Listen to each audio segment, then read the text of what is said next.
আজ আমাকে ইস্তফা দিতে বাধ্য করলেন তো? আপনারাও তৈরি থাকুন, প্রত্যেককে বাদর নাচ নাচাবো আমি। বৌঠানের গায়ে আগুন লাগানোটা আমি মেনে নিতে পারছি না, আর মেনে নেবও না। তোমার উপর আমার ঘৃণা হচ্ছে। আজ থেকে তোমার সঙ্গে আমার সম্পর্ক শেষ। আমি তোমার পায়ে ধরে। আরে কি করছো কি? ঠিক আছে, আমি আরো একবার তোমার জন্য জান বাজি রাখছি অভি।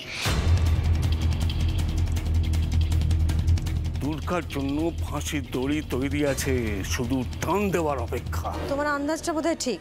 গত পরশু থেকে রেখার বোন নারী নিকেতনে নেই। রেখাদির বোন গত পরশু থেকে নারী নিকেতনে নেই? এই কটা দিন এদিকে কাজে ব্যস্ত ছিলাম বলে আমি ওইদিকে খেয়াল রাখতে পারিনি। রেখাই সবটা সামলাচ্ছিল। আমাকে বলেওনি কিছু। বলেনি মানে? বলেনি যখন, তার মানে রেখাদির নিজের বোনকে অন্য কোথাও পাঠিয়েছে। আচ্ছা ম্যাম, আপনি জিজ্ঞেস করেননি? আরে না, প্রথমে শুনলাম খুব অদ্ভুত আচরণ করছে, সবার সঙ্গে খারাপ ব্যবহার করছে, কেউ কিছু জিজ্ঞেস করলে খিটখিট করছে। তারপর আমি নিজে কথা বললাম, সরাসরি জিজ্ঞেস করলাম ওকে। কি বললো শুনবে? বললো আমরা নাকি ওর ব্যাপারে একটু বেশি কনসার্ন হয়ে পড়ছি, ওর পেছনে লেগে আছি, ওর প্রিভেসি নষ্ট হচ্ছে আমাদের জন্য। কি? রেখাদি এই সমস্ত কথা বললো? সেই তো দুর্গা, এরকম ভদ্র একটা মেয়ে হঠাৎ। আচ্ছা, ওর মায়ের এই সাডেন মৃত্যুটা ওকে আলাদা করে। আচ্ছা ম্যাম, রেখাদি নিজের বোনের কথা কিচ্ছু বলেনি? বলছে এই নারী নিকেতনে এতগুলো মেয়ের সঙ্গে থাকতে নাকি অসুবিধে হচ্ছে। সে কি? আজ পর্যন্ত তো কারণ নারী নিকেতনে থাকতে কোনো অসুবিধে হয়নি। আর দুদিন আগে তো রেখাতেই বলছিল বোনকে নারী নিকেতনে নিয়ে এসে রাখবে। আজ হঠাৎ কি হলো? অন্য কোথাও? না, সব ব্যাপারটা খুব গোলমেলে দুর্গা। ওর নিজের মধ্যে নেই, আমার সঙ্গে কথা বলছে, ওর মন পড়ে আছে অন্য কোথাও। আমারও সেটাই মনে হয়। তোমার কি মনে হয় কি হতে পারে ওর? আমার প্রথমে মনে হয়েছিল কোনো ব্যক্তিগত সমস্যা, কিন্তু এখন বুঝতে পারছি রেখাদি কোনো বড় বিপদের মধ্যে আছে। বোনকে নিয়ে? খুব সম্ভবত নিজের মধ্যে টেনশন করছে, কিছু বলতে পারছে না, তাই ওভাবে রিয়্যাক্ট করছে। দুর্গা পুরো ব্যাপারটা খুব খুব রহস্যময়। আর এই রহস্যটার সমাধান তখনই করা সম্ভব ম্যাম, আমরা যখন জানতে পারবো রেখাদের আসলে কি হয়েছে। হ্যাঁ, কিন্তু সেটা কি করে জানতে পারবো আমরা দুর্গা? সরাসরি রেখাদিকে জিজ্ঞেস করে। আমার মন বলছে ম্যাম, ভবিষ্যতে এটা নিয়ে কোনো সমস্যা হতে পারে।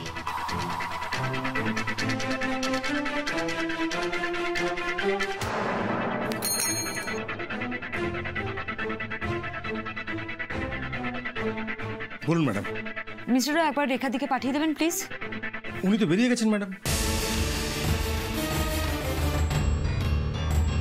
বেরিয়ে গেছেন?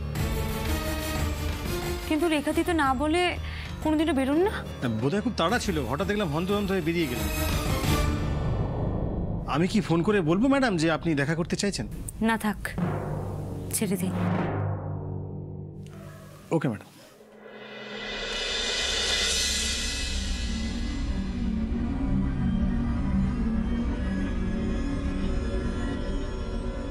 কিন্তু গেল কোথায় এভাবে? সেটা আমাকেও ভাবাচ্ছে।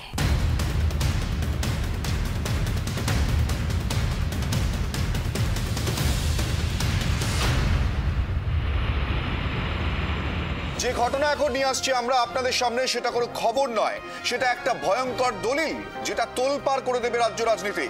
হ্যাঁ, আমাদের হাতে এসেছে একটা স্টিং অপারেশনের ভিডিও ফুটেজ।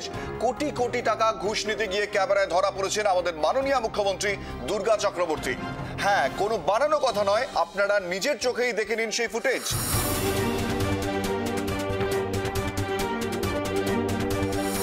এখানে স্পষ্ট দেখা যাচ্ছে মুখ্যমন্ত্রী দুর্গা চক্রবর্তীকে। শুধু উনি নন, ওনার সহকর্মীরাও জড়িয়ে আছেন এই বিরাট ঘুষ কেলেঙ্কারিতে। হ্যাঁ, ঠিকই শুনেছেন, ঘুষ।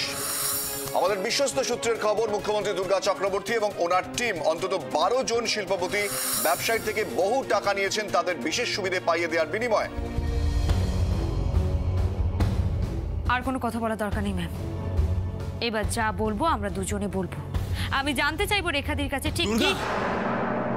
অনেক তুমি খবরটা শোনোনি এখনো? কি খবর? কেলেঙ্কারি হয়ে গেছে। এই ঘটনাটা স্টেটের কাছে একটা বিরাট বড় ধাক্কা। অনির্বাণ প্লিজ একটু ঠান্ডা মাথায় কি হয়েছে সেটা বলবে। তুমি কোনো খবর পাই না? কিছু একটা গোলমাল হয়েছে। দেখো আমার কাছে প্রচুর ফোন আসছে, কি সব উদ্ভট কথাবার্তা বলছে। দুর্গা তুমি ল্যাপটপে শিগগিরই নিউজ চ্যানেলটা খোলো, শিগগিরই কাম অন।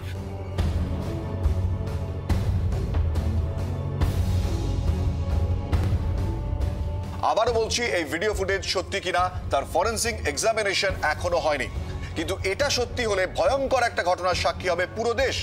আবার দেখুন ভালো করে।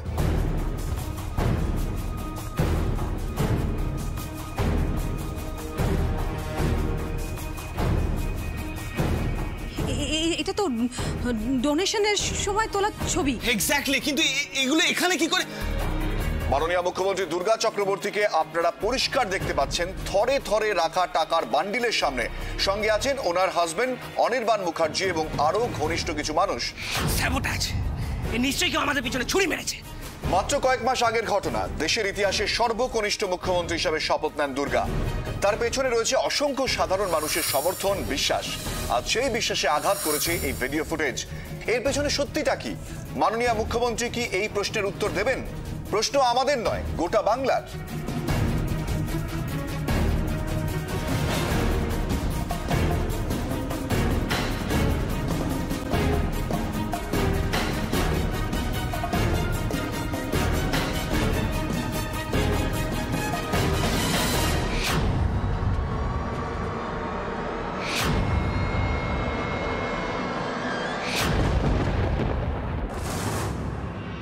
আবারও বলছি, এই ভিডিও ফুটেজ সত্যি কিনা তার কোনো ফরেনসিক এক্সামিনেশন এখনো হয়নি, কিন্তু এটা সত্যি হলে এক ভয়ঙ্কর ঘটনার সাক্ষী হবে পুরো দেশ। মাত্র কয়েক আগের ঘটনা। গুছিয়ে দিয়েছি। কি ব্রজ, দুর্গা কেমন প্যাচে পড়েছে বলো? প্যাচে তো আগে অনেকবারই ওকে ফেলা হয়েছিল, আর প্রত্যেকবারই সে প্যাচ কেটে বেরিয়ে এসছে না। এবারও সেরকম কিছু হবে বলে মনে হচ্ছে বুঝি। এবারের ব্যাপারটা আলাদা, তবুও এবার আর অত সহজে এই জাল কেটে বেরোতে পারবে না দুর্গা দেবী। মাননীয় মুখ্যমন্ত্রী কি এই প্রশ্নের উত্তর দেবেন? প্রশ্ন আমাদের নয়, গোটা বাংলার। সহজে বেরোতে না পারুক, বেরিয়ে গেলে তো বেরোতে দেবে কে? বেরোতে গেলে আরো জড়িয়ে পড়বে, এমন প্ল্যান করা আছে। খুব বড় মুখ করে বলে না যে ওর শক্তি হচ্ছে বাংলার মানুষ। কথাটা একেবারে মিথ্যে নয় অভি, মানুষ ওর সঙ্গে আছে। ওর ইমেজে কালি লাগাতে গেলে কিন্তু ব্রজব, দেশের মানুষ খবর পড়ে, খবর দেখে, বিচার করে। দুর্গা যাদের শক্তি বলে ভাবছে তারা কত তাড়াতাড়ি মুখ ফিরিয়ে নেয় সেটা দেখুক, ও শুনুক ওর প্রিয় বাংলার মানুষ কি বলছে ওর সম্পর্কে। দুর্গা চক্রবর্তী, দুর্গা চক্রবর্তী, দুর্গা চক্রবর্তী, দুর্গা চক্রবর্তী, দুর্গা চক্রবর্তী, দুর্গা চক্রবর্তী, দুর্গা চক্রবর্তী, দুর্গা চক্রবর্তী। সারা রাজ্যের পরিস্থিতি উত্তপ্ত। সবার ভরসার মুখ্যমন্ত্রী দুর্গা চক্রবর্তী আজ অনেক প্রশ্নের সামনাসামনি। মানুষ বিস্মিত, উত্তেজিত। আসুন দেখি ওনাদের সাথে কথা বলি। একটা মারাত্মক ভিডিও ফুটেজ সামনে এসেছে। আপনারা কি মনে করেন মুখ্যমন্ত্রী সত্যি কি ঘুষ নিয়েছেন? পরিষ্কার দেখা গেছে উনি ঘুষ নিচ্ছেন। অবিশ্বাসের জায়গা কোথায়? ওই একজনই আমাদের নতুন করে স্বপ্ন দেখতে শিখিয়েছিল। আমরা আশা করেছিলাম এই বাংলার ভালো কিছু হবে, কিন্তু ভাবতে পারিনি ক্ষমতা এইভাবে ওনার মাথা ঘুরিয়ে দেবে। চোর চোর সব চোরের দল। দুর্গার ওই সততা আসলে ওর মুখোশ। আমরাই বোকা, তাই মাথায় তুলেছিলাম ওকে। তাহলে মুখ্যমন্ত্রী দুর্গা চক্রবর্তী যেসব উন্নয়নমূলক কাজগুলো করেছেন আপনাদের কি মনে হয় সেগুলো কি সত্যি লোক দেখানো? আবার কি উন্নয়ন করতে গিয়ে নিজের কত উন্নয়ন করেছে একবার খোঁজ নিয়ে দেখুন। গ্রাম থেকে উঠে এসে এই জায়গাটা পেয়েছে, তাই মনে হয়েছে চাইলেই সব পেতে পারি, তাই লোভ সামলাতে পারেনি। নাও লুটে পুরে খাও।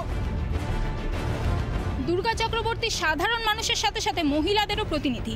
মেয়েদের সুরক্ষা, তাদের সুবিধা অসুবিধার দিকে ওনার বিশেষ খেয়াল ছিল, আর তাই সে তৈরি করে দুর্গা বাহিনী। আপনাদের কি মনে হয় যে ভিডিও ফুটেজ দেখা যাচ্ছে সব সত্যি? না, এখনো আমরা দুর্গাকে আরো 5 জন অসৎ নেতার মন্ত্রী মতন ভাবতে পারছি না। ভাবতে গেলেও কষ্ট হচ্ছে। তাছাড়া আমাদের বিশ্বাস করা না করায় কি আসে যায় বলুন তো? এখন এত কথা হচ্ছে, দুদিন পরে ব্যাপারটা ধামাচাপাও তো করে যেতে পারে। তবে হ্যাঁ, আমরা এটাও মানি যা ঘটে কিছু না কিছু তো ঘটে। দুর্গা চক্রবর্তী মুর্দাবাদ, দুর্গা চক্রবর্তী মুর্দাবাদ, দুর্গা চক্রবর্তী হায় হায়, দুর্গা চক্রবর্তী হায় হায়, দুর্গা চক্রবর্তী হায় হায়। কে কি ভাবছে, কে কি বলছে আমাদের জানার দরকার নেই। আমরা এখনো বিশ্বাস করি যে দুর্গা দিদি ওরকম মানুষই নন, এর মধ্যে কিছু একটা গন্ডগোল আছে।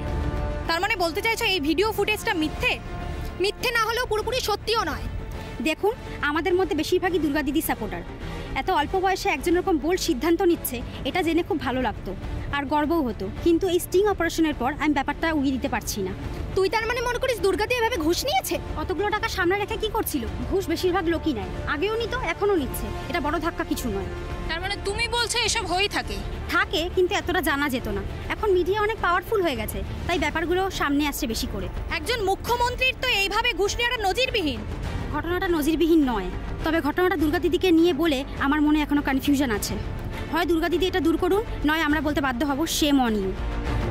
মাত্র একটা ভিডিও ফুটেজ তোলপাড় করে রেখেছে সারা বাংলাকে। মানুষ আস্থা রাখতে পারছে না মুখ্যমন্ত্রীর প্রতি। তবে তরুণ প্রজন্মের অনেকেই মুখ্যমন্ত্রীর উপরেই ভরসা করে যাচ্ছে। মুখ্যমন্ত্রী নিজের দপ্তরে প্রেস কনফারেন্স রেখেছেন। এই ঘটনাটার উপর ওনার কি বক্তব্য? উনি কি স্বীকার করে নিচ্ছেন যে ব্যবসায়ীদের অনৈতিক সুবিধা দেবার বিনিময়ে উনি এবং ওনার সহকর্মীরা কোটি কোটি টাকা ঘুষ নিয়েছেন, নাকি এর পেছনে রয়েছে অন্য কোনো ষড়যন্ত্র? আমরা আপনাদের সরাসরি দেখাবো মুখ্যমন্ত্রী। বাংলার মানুষ আজ ক্ষুব্ধ, উত্তেজিত, বিশ্বাসভঙ্গের বেদনায় ক্রুদ্ধ। তারা তাদের প্রিয় নেত্রী দুর্গা চক্রবর্তীকে তারা যে শ্রদ্ধার আসনে বসিয়েছিল, সেই আসন আজ ভুলণ্ঠিত। মুখ্যমন্ত্রী আর খানিকক্ষণের মধ্যেই তার সাংবাদিক সম্মেলন শুরু করবেন। বাংলার মানুষ তারা শুনতে চায় তাদের প্রিয় দুর্গা দিদির বক্তব্য।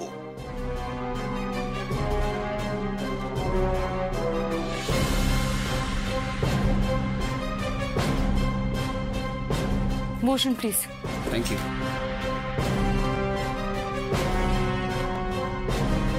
এই প্রেস কনফারেন্স ডাকাটা কোনো আত্মপক্ষ সমর্থনের জন্য নয়। আমি আপনাদের এখানে ডেকেছি যাতে আর কোনো বিভ্রান্তি ছড়ানোর আগে ব্যাপারটা থামানো যায়। তাই ম্যাডাম, ব্যাপারটা অলরেডি ছড়িয়ে গেছে। মানুষের মনে ঘটনাটা নিয়ে অনেক প্রশ্ন। সেই সমস্ত প্রশ্নের উত্তর দেওয়ার জন্যই মুখ্যমন্ত্রী আপনাদের ডেকেছেন। আপনারা দুর্গার মুখ্যমন্ত্রী হওয়ার আগে থেকে চেনেন, জানেন। আপনাদের মনে হয় দুর্গা এরকম? প্লিজ দেখুন, এই প্রথম কিন্তু আমার দিকে আঙুল উঠল না, কিন্তু এবার শুধু আমাকেই নয়, আমার সাথে সাথে আমার সহকর্মীদের নামেও ঘুষ নেবার অভিযোগ উঠেছে, যেটা সম্পূর্ণ মিথ্যে। 1 টাকাও ঘুষ নেওয়া হয়নি, আর কেউ নেয়নি। কিন্তু ম্যাডাম, স্টিং অপারেশনের ফুটেজে স্পষ্টভাবে দেখা গেছে আপনাদের সবাইকে টাকা রাখা থেকে শুরু করে টাকা সরানো। কোথায় কি বলছেন প্লিজ বুঝে বলুন। ম্যাডাম, আমরা যা দেখছি সেটাই তো বলছি। চোখে দেখা জিনিসও কি ভুল হতে পারে না? আপনারা সবাই দেখেছেন টাকা নেওয়া হয়েছে, কিন্তু কেন নেওয়া হয়েছে, কি কথা হয়েছে সেখানে, সেগুলো কি শুনেছেন? তাহলে টাকাটা নেওয়া হয়েছে সেটা স্বীকার করছেন? হ্যাঁ, এখানে তো অস্বীকার করার কিছু নেই। টাকা সরকার নিয়েছে। সরকার ওভাবে ব্যবসায়ীদের কাছ থেকে টাকা নিচ্ছে কেন ম্যাডাম, সেটা কি জানতে পারি? অবশ্যই জানতে পারেন। ওই টাকাগুলো ওনাদের কাছ থেকে নেওয়া হয়েছে ডোনেশন, মানে অনুদান হিসেবে। আর সেটা সরকারি উন্নয়ন প্রকল্পে খরচ করা হবে, হসপিটাল হবে, স্কুল হবে। এটা একটা বিরাট বড় কর্মকাণ্ড, কিন্তু এই ব্যাপারে কেউ কিছু জানে না। এটা ভীষণ আশ্চর্য লাগছে। আপনারা জানেন না কারণ আপনাদের জানানো হয়নি বলে। আমরা কিছুদিন আগেই ঠিক করেছি এই রাজ্যে শিল্প আনার জন্য কিছু ব্যবসায়ীদের আমরা সরকারি কিছু সুযোগ সুবিধা দেব। তার বিনিময়ে টাকা নেবেন?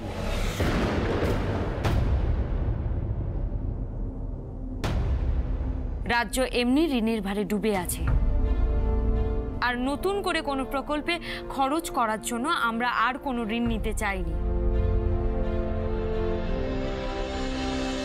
কিন্তু নতুন প্রকল্প না হলে রাজ্যে তো কোনো সামগ্রিক উন্নতি হবে না। শিল্পপতি ব্যবসায়ীদের কাছে খুব পরিষ্কারভাবে বলেছি কেন আমরা এই ডোনেশনটা নিচ্ছি, এবং ওনারাও আনন্দের সাথে এগিয়ে এসেছেন। কিছু মনে না করলে এবার একটা কথা বলি। বলুন। আমাদের কাছে গোপন সূত্রে খবর এসেছে আপনারা ব্যবসায়ী শিল্পপতিদের বিশেষ সুযোগ সুবিধা পাইয়ে দেওয়ার নাম করে মোটা অঙ্কের টাকা ডোনেশন নিয়েছেন। বিশেষ সুবিধা? এটা বলতে আপনি কি বোঝাচ্ছেন? আপনারা কৃষকদের কাছ থেকে কৃষি জমি কেড়ে নিয়ে সেই জমিতে ইন্ডাস্ট্রি করার প্ল্যান করেছেন। আপনারা যদি গোপন সূত্র থেকে এই সব খবর পেয়ে থাকেন তাহলে আমি বলবো সূত্রটা বদলান, কারণ এই খবর পুরোপুরি মিথ্যে।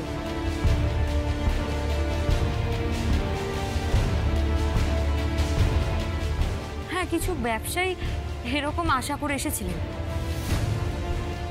ডোনেশনের বিনিময়ে, কিন্তু আমি তাদের স্পষ্টভাবে বলে দিয়েছি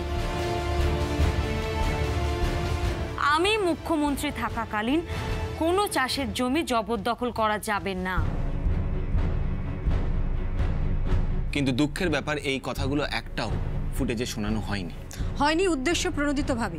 এটা একটা ষড়যন্ত্র। আমরাও এরকম একটা কিছু ভাবতে চাই ম্যাডাম, কিন্তু কিসের জোরে মানুষকে বলবো এসব ভুল? মুখের কথায় তো তারা কিছু মেনে নেবে না। তারা প্রমাণ দেখেছে, আর সেটাও যে মিথ্যে তার প্রমাণও কিন্তু তারা দেখতে চাইবে। আর এই ব্যাপারটা খুবই লজ্জাজনক। প্রত্যেকটা চ্যানেলে এই ফুটেজটা দেখানো হচ্ছে মুখ্যমন্ত্রী ঘুষ নিয়েছেন। এটা শুধু ওনার লজ্জা না, এটা সারা রাজ্যের সম্মানহানি। ঠিক বলেছেন, খুব সত্যি কথা। আমার সম্মান, আমার অস্তিত্ব কোনো কিছুই আমার রাজ্যের থেকে বড় নয়। তাহলে এ রাজ্যের সম্মান ধুলোয় মেশানোর জন্য আপনার সরকার কি ব্যবস্থা নেবে? আপনি একটা ভুল বললেন, সেটা আগে শুধরে দিই।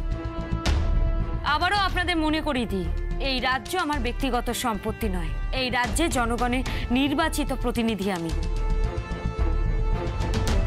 আর মানুষের মনে যখন আমাদের নিয়ে প্রশ্ন উঠেছে তখন এই ঘটনা নিরপেক্ষ এবং পূর্ণ তদন্ত হবে। আমি কথা দিচ্ছি, এবং যে দোষী প্রমাণিত হবে সে যথাযোগ্য শাস্তি পাবে। যদি আপনি নিজে দোষী প্রমাণিত হন?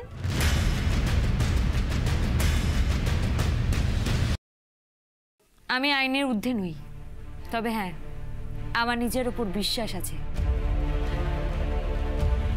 আমি জোর দিয়ে বলতে পারি আমি কোনো অন্যায় করিনি, এবং এটা খুব ঠান্ডা মাথায় প্ল্যান করে করা হয়েছে। ফাঁসানো হয়েছে মুখ্যমন্ত্রী সহ আমাদের সবাইকে।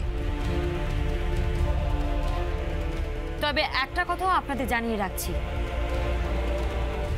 আপনারা প্রচার করবেন আমি বলেছি বলে।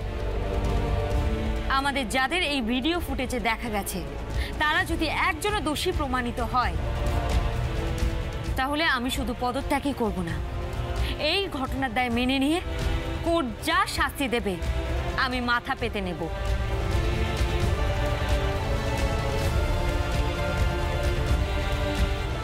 শুধু বিশ্বাসের জোরে কথাটা বলছেন, নাকি নির্দোষ হওয়ার মতন কোনো কিছু প্রমাণ আছে আপনাদের কাছে? অবশ্যই আছে। আপনাদের কি মনে হয় শিল্পপতি ব্যবসায়ীরা এসে কোটি কোটি টাকা ক্যাশ দিয়ে যাবে আর আমরা দু হাত বাড়িয়ে সেটা নিয়ে যাব? না, সব টাকা সরকারের কোষাগারে গেছে। প্রত্যেকটা টাকার পাকা রসিদ আমাদের কাছে আছে। কিন্তু যেসব ব্যবসায়ী শিল্পপতিদের কথা আপনি বলেছেন তাদের মধ্যে 12 জন কিন্তু কোনো রসিদের কথা বলেননি। যদি না বলে থাকেন তাহলে সত্যিটা বলেননি, আর যদি বলেন রসিদ দেওয়া হয়নি তাহলে সেটা মিথ্যে বলেছেন। তাছাড়া রসিদের এক কপি আমাদের কাছে এবং এক কপি ওনাদের কাছেও রয়েছে। তার সত্ত্বেও যদি ওনারা অস্বীকার করেন তাহলে বলতে হবে এই ষড়যন্ত্রে ওনারাও যুক্ত রয়েছেন। আমরা সব রসিদ আপনাদের দেখাবো। আশা করি সেটা দেখার পর আপনারা বুঝবেন ঘুষ নেওয়ার অপপ্রচার যেটা করা হচ্ছে সেটা টোটালটাই মিথ্যে এবং উদ্দেশ্য প্রণোদিত। আমরা কি এখন দেখতে পারি ওই রসিদগুলো? না, আপনার কথায় অবিশ্বাস করে রসিদগুলো দেখতে চাইছি এটা ভাববেন না। মানুষ বিভ্রান্ত হয়েছে, তারা আপনাকে বিশ্বাস করে, তাই তাদের কাছে এর ধাক্কাটাও অনেক বেশি।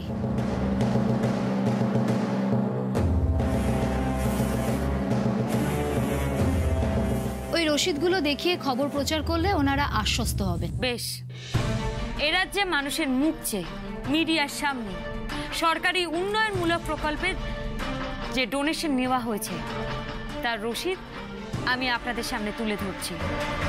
মিস্টার রয়। হ্যাঁ ম্যাডাম। ওখানে রেখা দিয়ে ফাইলটা রেখেছেন, একটু নিয়ে আসবেন প্লিজ।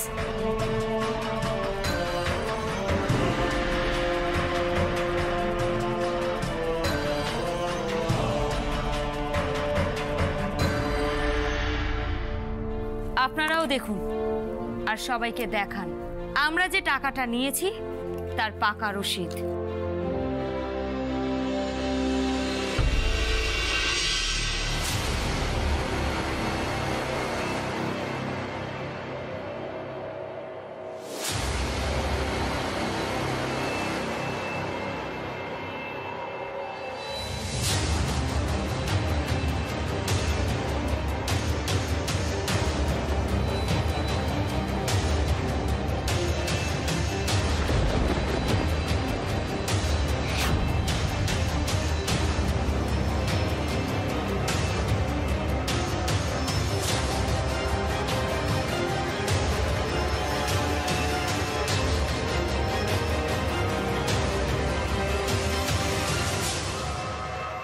কি রসিদগুলো সব কোথায়?